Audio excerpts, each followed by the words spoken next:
ব্রাজিলের চাপাবাজির কোনো কমতি নাই। খেলতে পারুক আর না পারুক, ওদের চাপাবাজিটা আছে। পাইছে বাপ দাদার সম্পত্তি, ওই গল্প করিয়াই খাইতেছে 20 বছর ধইরা। এমনিতে তো 24 বছর থাকি কোনো কাপের মুখ দেখে নাই।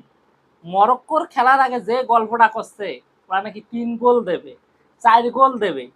আর খেলার সময় প্রথমে 1 গোল খাইছে, পরে কোনো মতে একটা গোল শোধ দিছে। যাই হোক, ওটা কোনো ব্যাপার নয়। আর জার্মানি তো কুরাশাওয়ের সাথে 7 গোল দিয়ে আবারও ওদের 7 আপের কথা মনে করে দিছে। এমনিতেও 7 আপের কথা ভুলে যাইতে চাই, দলটাকে একটু সম্মান জানাতে চাই, কিন্তু অন্য দলের খেলোয়াড়রা সেটা আবারও মনে করে দেয়। তবুও ওদের জন্য সান্ত্বনা রইল, 1-1 গোলে ড্র করছে মরক্কোর সাথে। ওরা 7 আপ খায় বসে থাক, আর ওরা মিশন হেক্সা নিয়েই শুধু স্বপ্ন দেখুক, পুরোনার হবার নাই। ওই এক জার্সি পইরাই সারা বছরটা এবার কাটে দেওয়া লাগবে।